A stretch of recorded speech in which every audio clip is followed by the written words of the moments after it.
በስመ አብ ወወልድ ወመንፈስ ቅዱስ አሐዱ አምላክ አሜን። ሰላም የተወደዳችሁ የእግዚአብሔር ቤተሰቦች፣ የእናታችን የእመቤታችን የቅድስት ድንግል ማርያም የአስራትና የአደራ ልጆች፣ በመላው ዓለም የምትገኙ ኦርቶዶክሳውያን ሁላችሁ የእግዚአብሔር አምላካችን ጸጋና ምሕረት ከሁላችን ጋር ይሁን።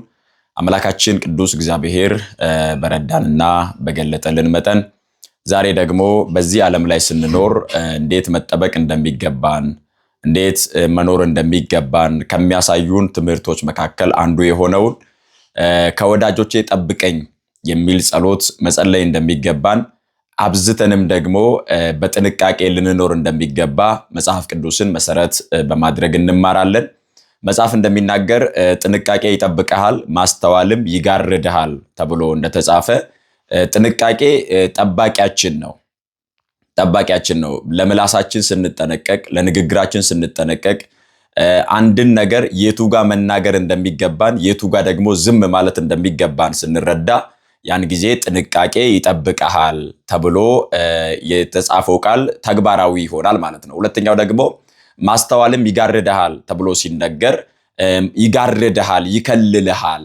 አስተዋይ ስትሆን ግራቀኙን ስትመለከት የዛሬውን ሳይሆን የነገውን በማስተዋል በመረዳት ስትገነዘብ ያን ጊዜ ብዙ ነገሮችን በማስተዋል ስለምታልፋቸው ማስተዋልም ይጋርድሃል ተብሎ ተጽፏል። ስለዚህ በዚህ ዓለም ላይ ሰዎች በጣም ከሚጎዱባቸው ጠላቶቻቸው መካከል አንዱ ወዳጅ የሚመስሉ ጠላቶች ናቸው። ስለዚህ በዚህ ዙሪያ ጌታችን ኢየሱስ ክርስቶስ ምን አለ? ሐዋርያትስ ምን አስተማሩ? መጽሐፍ ቅዱስ ምን ይላል? ይህንን ከተማርን በኋላ እንዴት ነው መጠበቅ የሚገባን? እንዴት ነው መጠንቀቅ የሚገባን? እንዴት ነው መኖር የሚገባን? የሚሉትን ዋና ዋና ጉዳዮችን በጣም ለአጭር ደቂቃ በዚህ ትምህርት ውስጥ እንዳስሳለን። በመጀመሪያ ብርሃነ ዓለም ቅዱስ ጳውሎስ ለቆሮንቶስ ክርስቲያኖች በጻፈው መልእክቱ በዚህ በሁለተኛ ቆሮንቶስ ምዕራፍ 11 ከቁጥር 22 ጀምሮ ያለውን ቃል አነብላችኋለሁ። እንዲህ ይላል: ነገር ግን በሞኝነት እላለሁ፣ ማንም በሚደፍርበት እኔ ደግሞ እደፍርበታለሁ። ዕብራውያን ናቸውን? እኔ ደግሞ ነኝ። የእስራኤል ወገን ናቸውን? እኔ ደግሞ ነኝ። የአብርሃም ዘር ናቸውን? እኔ ደግሞ ነኝ። የክርስቶስ አገልጋዮች ናቸውን? እንደ እብድ ሰው ላለው እኔ እበልጣለሁ። በድካም አብዝቼ በመገረፍ አብዝቼ በመታሰር አትርፌ በመሞት ብዙ ጊዜ ሆንኩ። አይሁድ አንድ ሲጎድል 40 ግርፋት 5 ጊዜ ገረፉኝ። 3 ጊዜ በበትር ተመታው፣ 1 ጊዜ በድንጋይ ተወገርኩ። መርከቤ 3 ጊዜ ተሰበረ። ሌሊትና ቀን በባህር ውስጥ ኖርኩ። ብዙ ጊዜ በመንገድ ሄድኩ። በወንዝ ፍርሃት፣ በወንበዴዎች ፍርሃት፣ በወገኔ በኩል ፍርሃት፣ በአሕዛብ በኩል ፍርሃት፣ በከተማ ፍርሃት፣ በምድረ በዳ ፍርሃት፣ በባህር ፍርሃት፣ በውሸተኞች ወንድሞች በኩል ፍርሃት ነበረብኝ። በድካምና በጥረት በብዙ ጊዜም እንቅልፍ በማጣት በራብና በጥም ብዙ ጊዜ በመጦም በብርድና በራቁትነት ነበርኩ ይላል። ብርሃነ ዓለም ቅዱስ ጳውሎስ በምን በኩል ፍርሃት እንደነበረበት አብራርቶ ካሳየበት አንዱ በምድረ በዳ ፍርሃት አለ፣ በከተማም ፍርሃት ነው። በአሕዛብ ፍርሃት አለ፣ በውሸተኞች ወንድሞች በኩል ፍርሃት ነበረብኝ ይላል። አያችሁ፣ ወንድሞች ናቸው ግን ውሸተኞች ናቸው። ወዳጆች ናቸው ግን ውሸተኞች ናቸው። የቅርቡ የሚመስሉ ናቸው ግን ውሸተኞች ናቸው። ስለዚህ ቅዱስ ጳውሎስ ምን አለ? በውሸተኞች ወንድሞች በኩል ፍርሃት ነበረብኝ በማለት ይናገራል። ጌታችን አምላካችን ኢየሱስ ክርስቶስ በዚህ በቅዱስ ማቴዎስ ወንጌል ምዕራፍ 10 ቁጥር 17 ላይ እንዲህ በማለት ይናገራል። የማቴዎስ ወንጌል ምዕራፍ 10 ቁጥር 17ን ስንመለከት ሰዎች በዚህ ዓለም ላይ ሲኖሩ በተለይ ደግሞ መንፈሳዊ አገልግሎት የሚያገለግሉ አገልጋዮች እንዴት መኖር እንደሚገባቸው በመጀመሪያ ለሐዋርያት ሲያስተምር እንደዚህ አለ: እነሆ እኔ እንደ በጎች በተኩላዎች መካከል እልካቸዋለሁ። ስለዚህ እንደ እባብ ልባሞች፣ እንደ ርግብም የዋሆች ሁኑ። ነገር ግን ወደ ሸንጎ አሳልፈው ይሰጧቸዋል፣ በምኩራቦቻቸውም ይገርፏቸዋልና ከሰዎች ተጠበቁ አለ። ጌታችን መድኃኒታችን ኢየሱስ ክርስቶስ ሐዋርያትን ሲያስተምር ምን አለ? እነሆ እንደ በጎች በተኩላዎች መካከል እልካቸዋለሁ። ስለዚህ እንደ እባብ ልባሞች እንደ ርግብ ደግሞ የዋሆች ሁኑ ካለ በኋላ ከሰዎች ተጠበቁ የሚል ቃል ተናግሯል። ጌታችን ኢየሱስ ክርስቶስ ከሰዎች ተጠበቁ ያለውን ቃል ብርሃነ ዓለም ቅዱስ ጳውሎስ ደግሞ በውሸተኞች ወንድሞች በኩል ፍርሃት ነበረብኝ በማለት ሲናገር እናነባለን። ስለዚህ በዚህ ዓለም ላይ ትልቁ መጠንቀቅ የሚገባን፣ በዚህ ዓለም ላይ ትልቁ ራሳችንን መግዛት ማስተዋል የሚገባን ነገር ውሸተኞች ወንድሞች የተባሉና ወዳጅ የሚመስሉ ጠላቶች ናቸው። ሁላችን እንደምናውቀው እግዚአብሔርን የሚያምን በእግዚአብሔር የሚደገፍ በእግዚአብሔር የሚመካ ሰው የትኛውም ሰው መከራ ሊያጸናበት ይችላል። የትኛውም ሰው ሊፈትነው ይችላል። የትኛውም ሰው ወጥመድ ሊዘረጋበት ይችላል። ግን ደግሞ በእግዚአብሔር የሚያምን ሰው፣ እግዚአብሔርን ተስፋ ያደረገ ሰው፣ በጥንቃቄና በማስተዋል የሚኖር ሰው ራሱን ጠብቆ ከነዚህ ፈተናና ወጥመድ መሻገር ይችላል። እነዚህን ወጥመድ ለመሻገር እነዚህን ፈተናዎች ለመሻገር ግን በጣም መጠበቅ የሚገባን ከጠላቶቻችን በላይ ከወዳጆቻችን ነው። በጣም ብዙ ወዳጅ የሚመስሉ ጠላቶች አሉ። የቅርብ የሚመስሉ የራቁ ሰዎች አሉ። ከነዚህ መጠበቅ እንደሚገባ ነው ክርስቶስ ያስተማረው። ከሰዎች ተጠበቁ አለ። ሙሴን የከሰሱት አሮንና ማርያም ናቸው።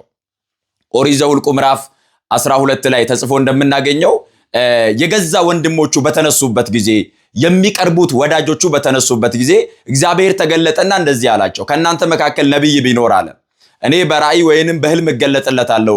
ከባሪያዬ ከሙሴ ጋር ግን እንደዚህ አይደለም። እርሱ የእግዚአብሔርን ፊት ያያል። አያችሁ፣ እርሱ ከኔ ጋር አፍ ለአፍ ቃል ለቃል ይነጋገራል አለ እግዚአብሔር። ስለዚህ እግዚአብሔር ስለ ሙሴ ነው ወንድሞቹን የገሰጸው፣ ተናገረ። ነገር ግን የተነሱበት ሩቅ ያሉ ሳይሆኑ በቅርብ የነበሩት ናቸው። በጣም ብዙ ወዳጆቻችን፣ በጣም ብዙ ጓደኞቻችን፣ በጣም ብዙ የሚቀርቡን ሰዎች የምንተማመንባቸው አይደሉም። ለዚህ ነው ጌታችን ኢየሱስ ክርስቶስ ከሰዎች ተጠበቁ በማለት የተናገረው። በዚህ ዘመን ሁላችን እንደምናውቀው ሰዎች በጓደኝነት በወዳጅነት አብሯችሁ ይቆያሉ። አብሯችሁ ሲቆዩ ግን የናንተን ደካማ ጎን፣ የናንተን ኃጢአት፣ የናንተን ሚስጥር፣ የናንተን የተደበቀ ነገር ካገኙ በኋላ ልክ ከናንተ ጋር ሲጣሉ ያንን ሚስጥራችሁን፣ ያንን ድካማችሁን፣ ያንን ኃጢአታችሁን መደራደሪያ ያደርጉታል። ስለዚህ አደገኞች ናቸው ማለት ነው። እነዚህ የቅርብ ጠላቶች ናቸው ማለት ነው። ይህንን ነው ቅዱስ ጳውሎስ ሲናገር በውሸተኞች ወንድሞች በኩል ፍርሃት ነበረብኝ አለ። አያችሁ፣ ውሸተኞች ወንድሞችን ከአህዛብ እኩል ነው ያደረጋቸው። በአህዛብ ፍርሃት ነበረብኝ አለና በውሸተኞች ወንድሞች በኩልም ፍርሃት ነበረብኝ። እንደ አህዛብ ውሸተኞች ወንድሞችን እፈራቸዋለሁ አለ። በሕይወታችን መጠበቅ የሚገባን ከዚህ ነው። ስለዚህ ምንድነው ማድረግ የሚገባን? መጠንቀቅ። ምንድነው ማድረግ የሚገባን? በእግዚአብሔር ማመን፣ በእግዚአብሔር መደገፍ፣ በማስተዋል መሄድ፣ መጽሐፍ ቅዱስን ማንበብ፣ ከእግዚአብሔር ቃል አለመራቅ። ምክንያቱ ሲባል ከእግዚአብሔር ቃል የራቀ ሰው፣ ከመጽሐፍ ቅዱስ የራቀ ሰው በፌዘኞች ወንበር የሚቀመጥ ነው፣ ከኃጢአተኞች ጋር የሚራመድ ነው። ስለዚህ በእንደዚህ አይነት በኃጢአተኞች ወጥመድ እንዳንወድቅ፣ በእንደዚህ አይነት በክፋተኞች ወጥመድ ውስጥ እንዳንገባ በእግዚአብሔር ቃል መመላለስ ያስፈልጋል። እግዚአብሔርን ማመን ያስፈልጋል። በእግዚአብሔር መደገፍ ያስፈልጋል። እኛ በእግዚአብሔር ስንደገፍ እግዚአብሔር ይከልለናል፣ ከሚያስደነግጥም ነገር ያድንሃል ተብሎ መዝሙር 90 ላይ እንደተጻፈው ከሚያስደነግጥ ነገር፣ ወጥመድ ከሆነብን ነገር፣ ፈተና ከሆነብን ነገር፣ በዙሪያችን ከከበበን ነገር፣ ከሚያስጨንቀን ነገር ሁሉ እግዚአብሔር እየጋረደ እየከለለ ወጥመዱን እየሰበረ ፈተናውን ድል እንድናደርግ ጉልበት እየሰጠን ኃይል እየሰጠን ያሻግረናል እግዚአብሔር። ይሄ የሚሆነው ግን እርሱን ስንደገፍ ነው። በፍጹም ልባችን፣ በፍጹም ኃይላችን በእርሱ ስናምን ነው። ሙሴ በቅንነት ስላገለገለው እግዚአብሔር ስለ ሙሴ ተናገረ። ኢዮብ በቅንነት ስላገለገለው እግዚአብሔር ስለ ኢዮብ ተናገረ። ባሪያዬ ኢዮብን አይተዋልን አለው ለሰይጣን ሲናገር። ባሪያዬ ኢዮብን አይተዋል? እንደርሱ አይነት ጻድቅ፣ እንደርሱ አይነት የዋ፣ እንደርሱ አይነት ትሁት፣ እንደርሱ አይነት እግዚአብሔርን የሚፈራ የለም አለ። አያችሁ፣ ስለ ኢዮብ እግዚአብሔር ተናገረ። እግዚአብሔር በየጊዜው ስለ ወዳጆቹ ይናገራል። የሚናገረው ደግሞ ከነርሱ ጋር ስለመሆኑ ምስክር ነው። እየጠበቃቸው እንደሆነ ምስክር ነው። ስለዚህ በመጀመሪያ ደረጃ በውሸተኞች ወንድሞች እንዳንወድቅ፣ ወዳጅ በሚመስሉ ጠላቶች እንዳንሰናከል፣ የቅርብ በሚመስሉ አደገኛ ጠላቶቻችን ተጠልፈን እንዳንወድቅ ምንጊዜም ከሁሉ በላይ እግዚአብሔርን ማመን፣ በእግዚአብሔር መመካት፣ በእግዚአብሔር መደገፍ፣ ከፌዝና ከቀልድ ከዚህ ዓለም ጫወታ ይልቅ ጊዜያችንን በእግዚአብሔር ቃል ማሳለፍ ይገባል። ሁለተኛው ከሐሜተኞች ወንድሞች መጠበቅ ያስፈልጋል። ሐሜተኛ ከሆኑ በዚህ ዓለም ላይ ሰዎች ወደኛ ቀርበው ወደኛ መጥተው ጓደኞቻችን የምንላቸው ወዳጆቻችን የምንላቸው የቅርቦቻችን ናቸው የምንላቸው ሰዎች ስለ ሰዎች ድካም፣ ስለ ሰዎች ኃጢአት፣ ስለ ሌሎቹ ወንድሞች ድካም፣ ውድቀት ከነገሩን መስማት አይጠበቅብንም። ምክንያቱም ለምንድን ነው ካላችሁ ዛሬ ስለ እነርሱ ኃጢአት ስንሰማ፣ ዛሬ ስለ እነርሱ ድካም ስንሰማ፣ ዛሬ ስለ እነርሱ ውድቀት ስንሰማ ነገ ደግሞ እኛን እጥፍ አድርገው ያቀርቡታል። ስለዚህ ከሐሜተኞች ሰዎች መጠበቅ ያስፈልጋል። ሁልጊዜ ስለ ሰው ድካም የሚያወሩ፣ ስለ ሰዎች ኃጢአት የሚያወሩ፣ ስለ ሰዎች ውድቀት የሚያወሩ፣ ሁልጊዜ ስለ ሰዎች የሰዎችን ሕይወት ብቻ የሚተርኩ ሐሜተኞች የሆኑ ግን ወንድሞች የሚመስሉ፣ ሐሜተኞች የሆኑ ግን ወዳጆች የሚመስሉ፣ ሐሜተኞች የሆኑ ግን የቅርብ የሚመስሉ ነገር ግን ጠላቶቻችን ከሆኑ ከነዚህ ሰዎች ራሳችንን መጠበቅ ያስፈልገናል። ምክንያቱም ዛሬ እርሱ እንደዚህ ሆኗል ብለው ስለ ጓደኞቻቸው ድካም ለእናንተ ከነገሯችሁ ነገ ደግሞ ስለ እናንተ ድካም እጥፍ ድርብ አድርገው ለሌላው ይናገራሉ። አያችሁ፣ ስትቆሙ ተቀምጧል ብለው ይናገራሉ፣ ስትቀመጡ ተኝቷል ብለው ያወራሉ። እጥፍ ድርብ አድርገው የናንተን ድካም፣ የናንተን ኃጢአት፣ የናንተን ውድቀት ለሰዎች አሳልፈው ይሸጣሉ። ስለዚህ ምን ማድረግ ያስፈልጋል? ከሐሜተኞች ወዳጆች መጠበቅ ያስፈልጋል። ከሐሜተኞች ጓደኞች መጠበቅ ያስፈልጋል። ሁልጊዜ ከሰው ስም በቀር ሌላ አጀንዳ የሌላቸው፣ ስለ እግዚአብሔር ቃል የማይነጋገሩ፣ ስለ ቤተ ክርስቲያን የማይነጋገሩ፣ ስለ መንፈሳዊ ሕይወት የማይወያዩ። አያችሁ፣ የእግዚአብሔር ቃል ተነግሮ አያልቅም። ማለዳ ማለዳ አዲስ ነው። ብዙ የምንነጋገርባቸው፣ ብዙ የምንወያያቸው ነገሮች አሉ። ነገር ግን ይሄንን ሁሉ እርግፍ አድርገው ትተው እርሱ እንደዚህ ነው፣ እርሷ እንደዚህ ናት፣ እርሱ ባለፈው እንደዚህ አድርገው፣ እርሷ እንደዚህ አድርጋ ብለው ከሚነግሯችሁ ከሐሰተኞች ወዳጆች ብለው ከሚነግራችሁ ቅርብ መስለው ሩቅ ከሆኑ፣ ወዳጅ መስለው ጠላት ከሆኑ ከውሸተኞች ወንድሞች ተጠበቁ በማለት መጽሐፍ ያስተምረናል። ስለዚህ በሕይወታችን በመጀመሪያ እግዚአብሔርን ማመን። እግዚአብሔርን የሚያምን ሰው ሐሰተኞች ሊነሱበት ይችላሉ፣ ግን አይጥሉትም። እግዚአብሔርን የሚያምን ሰው የቅርብ የሚመስሉ ሩቅ የሆኑ ጠላቶች ሊነሱበት ይችላሉ፣ ግን አይጥሉትም። እግዚአብሔርን የሚያምን ሰው የገዛ ወዳጆቹ ነገር ጠልፈው እርሱን ሊያሰናክሉት ይሞክራሉ። ቢወድቅ እንኳን ከወደቀበት ተነስቶ በከፍታ ማማ ላይ ይቀመጣል። ምክንያቱስ ያመነው እግዚአብሔር አሳልፎ አይሰጠውም። የተደገፈው እግዚአብሔር አይጥለውም። የተመካበት እግዚአብሔር አያሳፍረውም።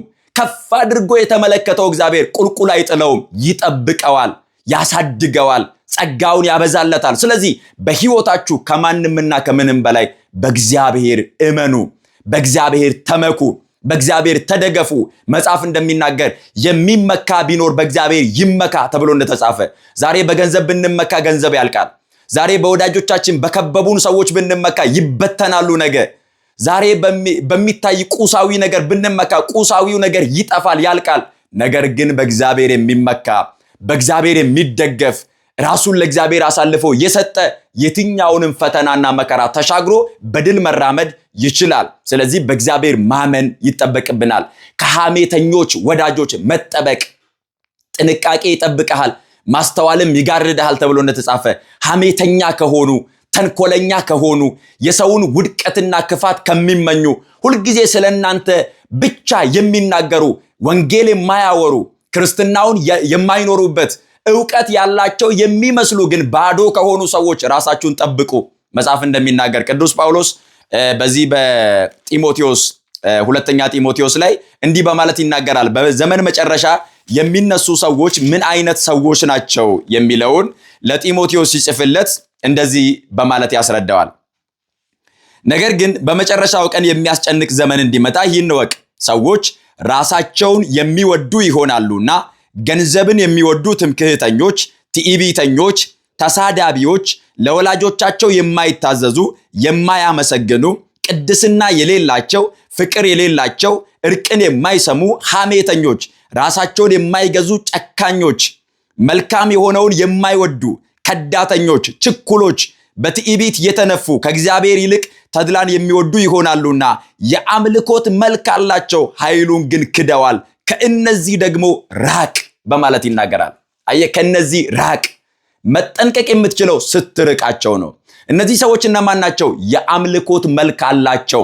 ክርስቲያን ይመስላሉ፣ መንፈሳዊ ሰው ይመስላሉ፣ አገልጋይ ይመስላሉ፣ የእግዚአብሔር ሰው ይመስላሉ፣ እግዚአብሔርን የሚፈራ እግዚአብሔርን የሚያከብር መንፈሳዊ ሰው ይመስላሉ። ግን ቅድስና የላቸውም፣ ግን ትህትና የላቸውም፣ ግን መንፈሳዊያን አይደሉም። መልኩ አላቸው፣ ኃይሉን ግን የካዱ ናቸው። እነዚህ ሰዎች መገለጫቸው ምንድን ነው ሲባል መልካም የሆነውን የማይወዱ፣ ከዳተኞች፣ ችኩሎች፣ በትዕቢት የተነፉ፣ ከእግዚአብሔር ይልቅ ተድላን የሚወዱ ናቸው አለ።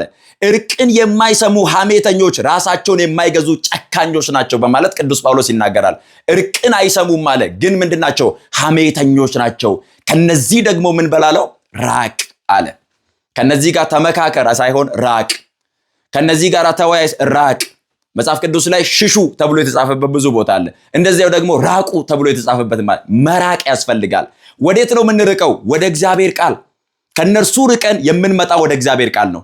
ከነርሱ ርቀን የምንመጣ ወደ ቅድስና ነው። ከእነርሱ ርቀን የምንመጣው ወደ መንፈሳዊ ሕይወት ነው፣ ወደ እግዚአብሔር ቃል ነው። ምክንያቱ ሲባል ከነርሱ ጋር ስንሆን ቅድስና እንዳናጣ፣ ትህትና እንዳናጣ፣ ክርስትናችን መልክ ብቻ እንዳይሆን፣ ክርስትናችን ንግግር ብቻ ወሬ ብቻ እንዳይሆን፣ የማንኖረው የማንተገብረው ክርስትና እንዳይሆንብን ከነዚህ ደግሞ ራቅ በማለት ቅዱስ ጳውሎስ መክሮታል። ስለዚህ ሁልጊዜም በጸሎታችን ውስጥ ጌታ ሆይ ከወዳጆቼም ከጠላቶቼም ጠብቀኝ፣ ጌታ ሆይ ማስተዋልን ስጠኝ፣ ለአንደበቴ ጠባቂ አኑር፣ የምናገረውን በማስተዋል እንድናገር፣ ሕይወቴ ማስመሰል እንዳይሆን፣ ግብዝነት የሞላበት እንዳይሆን፣ በእምነት እንድኖር፣ በተስፋ እንድኖር፣ በፍቅር እንድኖር፣ በትዕግስት አንተን በማገልገል እንድጸና እባክህን ጌታ ሆይ ጠብቀኝ፣ እርዳኝ በማለት በቤቱ ጸንተን እንድንኖር አምላካችን እግዚአብሔር ሁላችንንም ይርዳን። ወስብሐት ለእግዚአብሔር። ይቆየን።